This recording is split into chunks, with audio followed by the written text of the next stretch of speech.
This portion of our presentation will take a look at freedom of speech, or in the case of teachers, a lack of freedom of speech. As I mentioned earlier, you are not really protected by the First Amendment. You cannot say anything you want in your classroom. I'm sure you already know that. The issue is becoming more complex, however, as teachers are bombarded by conservatives on the right and activists on the left who want to control what we say and therefore what we transmit to the next generation. The language police are becoming increasingly militant. Let's take a look at the current state of political correctness as it applies to what you say. We'll begin with the obvious. Profanity is prohibited in the classroom. I've heard of many instances where profanity has slipped out of a teacher's mouth in a bit of anger.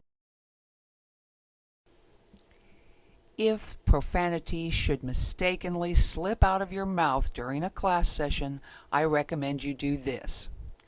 First, apologize to your class, correct yourself, and then notify your principal about the incident. Profanity, though, is not our only worry these days. Political correctness is seeping into every aspect of our life. Political correctness results in cries for censorship. Censorship over your speech, over textbooks, over supplementary materials that you might assign in class, such as other books or movies. Some parents might even try to censor your choices of music. These censors come from many sources. Some are feminists. They want everything to be gender neutral. Some are religious conservatives. And there are many other kinds of advocates watching the speech that's used in classrooms. Negligent or discriminatory speech would be defined as any behavior that stigmatizes or victimizes an individual on the basis of race, ethnicity, religion, sexual orientation, national origin, age, marital status, handicap, etc., etc.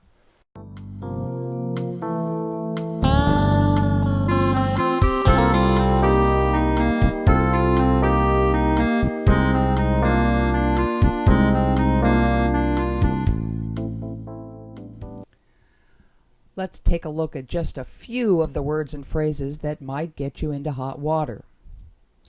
Sticks and stones may break my bones, but words can cost me my job.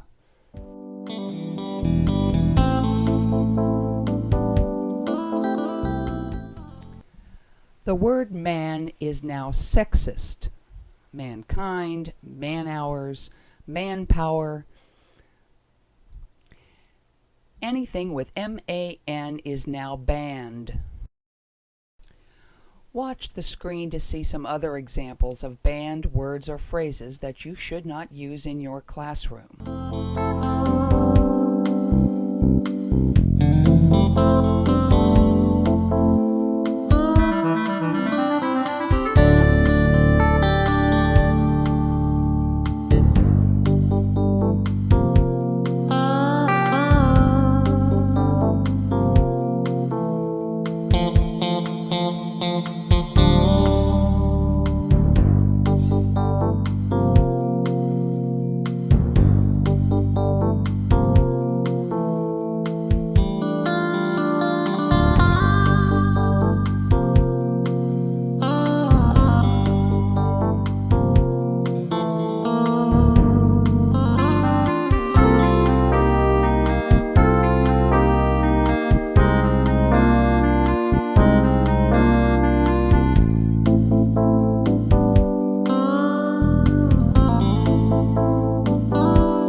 Did any of those surprise you?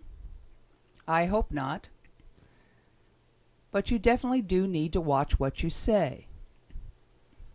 Let's take a look at a couple of common questions and answers about freedom of speech in your classroom. Can you tell jokes in your class? Yes, as long as you don't target any sensitive group. This might include drummers or tenors, so be very careful about who you tell jokes about. Avoid any jokes based on ethnicity or region of the country that people live in, religious background. Dumb blonde jokes should be out. Watch what you say. The language police are targeting music teachers, especially related to the lyrics that they use in vocal selections. A few years ago, a graduating class of seniors at a local high school here in Hawaii wanted to use a song called Friends. The song uses the word God. The song was banned. They were not allowed to sing it. The Supreme Court has not addressed the use of religious music in schools since 1971.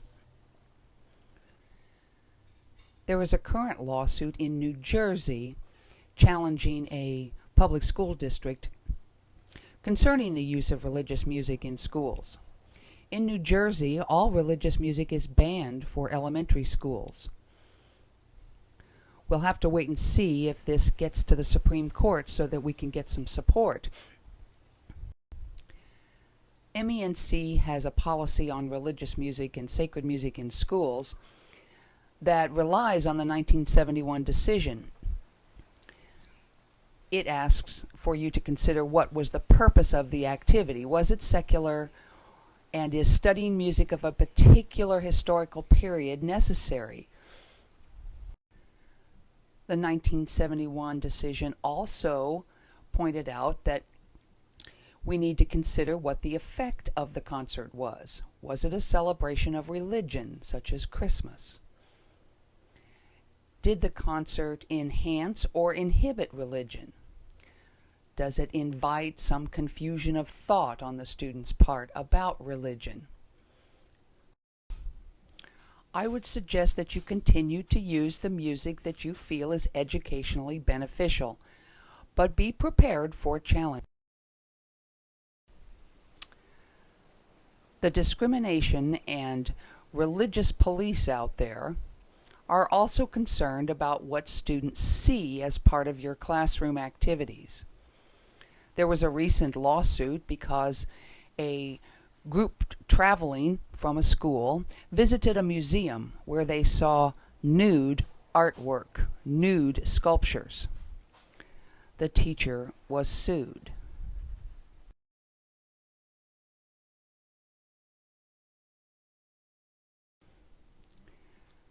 Do you have to police student language? Yes. You cannot allow students to be any more offensive to any group than you can be. That's your job. Police their language and remind them about what's correct ethically, politically, and do what you can to transmit the correct speech protocols. May an entity of higher power give you the wisdom to police student language to improve humankind.